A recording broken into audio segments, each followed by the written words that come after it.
નમસ્કાર દર્શક મિત્રો, આપ નિહાળી રહ્યા છો સાઈ ગ્રુપ મીડિયા હાઉસ દ્વારા સંચાલિત નવસારી લાઈવ અને ઝટપટ ન્યૂઝ। નવસારીની અંદર કાલિયાવાડી ખાતે આવેલા જલારામ બાપાના મંદિરની બાજુની જગ્યામાં કાલિયાવાડી કન્યા શાળાના આજરોજ ખાતમુહૂર્તની વિધિ સંપન્ન થઈ। સવારે 9:30 કલાકે રાખવામાં આવેલી આ ખાતમુહૂર્તની વિધિની અંદર ઉદ્ઘાટક તરીકે પરેશ દેસાઈ, પ્રમુખ જિલ્લા પંચાયત નવસારી, સાથે જ રાકેશ દેસાઈ, ધારાસભ્ય નવસારી અને અતિથિ વિશેષ તરીકે ડૉક્ટર અરુણકુમાર અગ્રવાલ ઉપસ્થિત રહેવાના હતા। જોકે અરુણકુમાર અગ્રવાલ કોઈ કારણોસર ઉપસ્થિત નહીં રહી શકતા એમના અન્ય હોદ્દેદારો ત્યાં ઉપસ્થિત રહ્યા હતા અને સાથે જ પાલિકા પ્રમુખ મિનલબેન દેસાઈ, શિક્ષણ સમિતિના ચેરમેન અજયભાઈ દેસાઈ સહિત સ્થાનિક કોર્પોરેટર પરેશભાઈ ઉપસ્થિત રહ્યા હતા અને બાળકોની સાથે મળી અને એમણે ભૂમિપૂજનનું કાર્ય સંપન્ન કર્યું હતું। 10 ઓરડાઓ 1,07,00,000ના ખર્ચે બનવા જઈ રહ્યા છે। તો સાથે જ ભૂતપૂર્વ જે પ્રિન્સિપલ કન્યા શાળાની અંદર ફરજ બજાવી ચૂક્યા હતા એમણે પોતાના પરિવાર તરફથી ખાસ કરીને એમનો બાળક કે જે પોતે પણ એ ધોરણ 1 થી 4 આ કુમાર શાળાની અંદર અભ્યાસ કરી ચૂક્યો હતો અને આજે પોતે એક આઈટી એન્જિનિયરથી પુનાની અંદર વેલસાઇટ જોબ કરી રહ્યા છે। તો ત્યારે પુષ્પાબેન શાહ દ્વારા એને એમના પરિવાર દ્વારા 1,05,003 રૂપિયાનું દાન શાળાને આપવામાં આવ્યું છે। તો એમનું પણ સન્માન કરવામાં આવ્યું હતું। તો આ પ્રસંગે રાકેશભાઈ દેસાઈ શું જણાવી રહ્યા છે, ચાલો આપણે સાંભળીએ। કાલિયાવાડી કન્યા શાળાના નવા મકાન માટે આજે ભૂમિપૂજનની વિધિ સંપન્ન થઈ। આ કાલિયાવાડી કન્યા શાળાના 10 ઓરડાઓ કમ્પાઉન્ડ વોલ સાથે લગભગ 1,07,00,000ના ખર્ચે નવા થવા જઈ રહ્યા છે।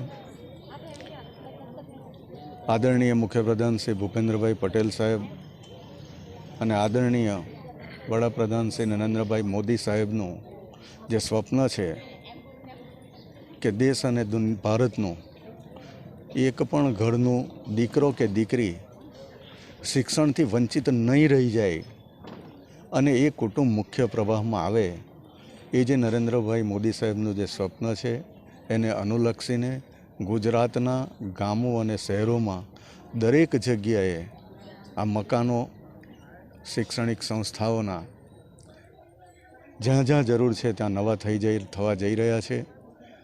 શિક્ષણના મકાનોના ઇન્ફ્રાસ્ટ્રક્ચર સુધરે, શિક્ષણની ગુણવત્તા સુધરે એને માટે સરકાર સતત પ્રયત્નશીલ છે। અસ્તુ ભારત માતા કી।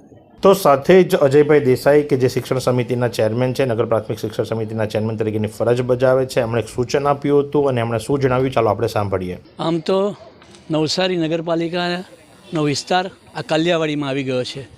કાલિયાવાડી જ્યારે નવસારી નગરપાલિકાના વિસ્તારમાં આવે છે ત્યારે અમારી જે શિક્ષણ સમિતિ છે તેમાં હજુ સુધી આ સ્કૂલ આવી નથી, પરંતુ અમારી ફરજ એ થઈ પડે છે કે જ્યારે કાલિયાવાડી નવસારી નગરપાલિકા વિસ્તારમાં હોય ત્યારે એની ઉપર ધ્યાન દઈને ધારાસભ્ય જોડે પરામર્શ કરીને એસએસએમાં આ સ્કૂલનું આયોજન કરવામાં આવ્યું છે।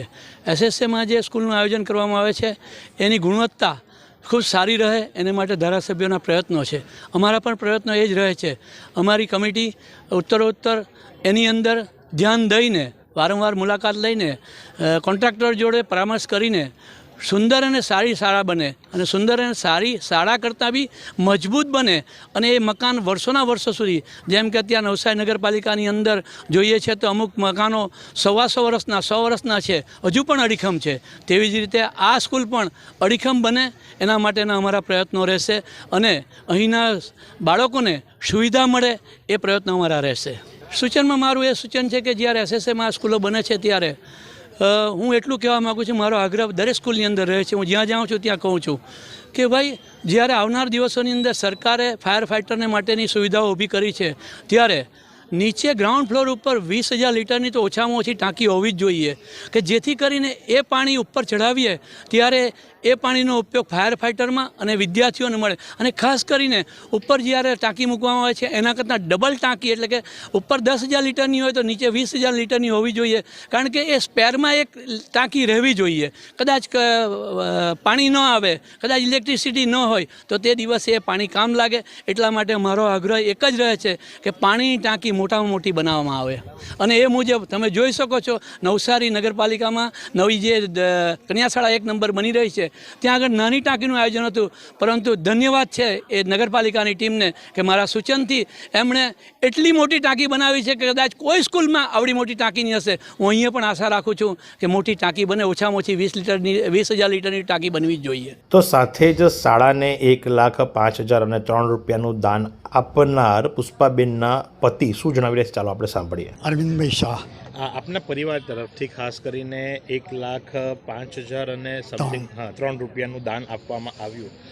તો શા માટે આ દાન શાળાને આપવામાં આવ્યું અને આ દાન આપવા પાછળનો મુખ્ય હેતુ શું? પ્રથમ તો મારી વાઈફ ધર્મપત્ની પુષ્પાબેન છેલ્લા 37 વર્ષથી આ કાલિયાવાડી મુખ્ય શાળાની અંદર હતા અને પ્રિન્સિપલ તરીકે એ રિટાયર થયા હતા 2009માં. અને એમની એવી ઈચ્છા હતી, અને મારો જે સન છે એ સન પણ શરૂઆતમાં 1 થી 4 ધોરણ સુધી આ જ કુમાર શાળામાં ભણ્યો હતો અને એ અત્યારે સોફ્ટવેર એન્જિનિયર આઈટી પુનાની અંદર છે, ખૂબ આગળ વધી ગયો છે. એટલે શાળાનું ઋણ ચૂકવવા માટે ધર્મપત્ની પુષ્પાની એક ઈચ્છા હતી કે નવી સ્કૂલ જ્યારે બને ત્યારે આપણે એમને દાન સ્કૂલને આપવું, અને એ હેતુથી ધર્મપત્ની પુષ્પાબેને આ સ્કૂલની અંદર 1,05,003નું દાન એમણે આપ્યું છે, ભેટ આપી છે. અને આનો સદુપયોગ વ્યવસ્થિત થાય એવી અમારી લાગણી છે. તો આ પ્રમાણે આજરોજ કન્યાશાળા કાલિયાવાડી ખાતે ખાતમુહૂર્તની વિધિ સંપન્ન થઈ અને 10 ઓરડા કમ્પાઉન્ડ વોલની સાથે ટૂંક સમયની અંદર ત્યાં નવું ભવન બનશે અને જેની અંદર બાળકો પહોંચી અને અભ્યાસ કરશે. તો આ જ પ્રમાણે આવા અવનવા સમાચારો માટે નિહાળતા રહો નવસારી લાઈવ અને ઝટપટ ન્યૂઝ. શું તમે શરીરના સાંધાના દુખાવાથી પીડાઈ રહ્યા છો કે પછી તમે કોઈ સ્પોર્ટ્સ ઇન્જરીથી પીડાઈ રહ્યા છો? લકવાની બીમારી બાદની પીડા સહન કરી રહ્યા છો? શું તમને સ્પાઇનલ પ્રોબ્લેમ છે? તો આ તમામ દુખાવાને હવે બાય બાય કરી દો, કારણ કે માસ્ટર ડિગ્રી ધરાવતા ખૂબ જ અનુભવી ફિઝિયોથેરાપિસ્ટ ડૉક્ટર અમિત પટેલ પાસે તમે આ તમામ સમસ્યાઓનું સચોટ નિદાન કરાવી ફરીથી નોર્મલ જિંદગી જીવી શકો છો. તો સરનામું નોંધી લો. Comprehensive care centre, DD street, library પાસે, અનુરાગ સારીઝની લાઇનમાં, નવસારી.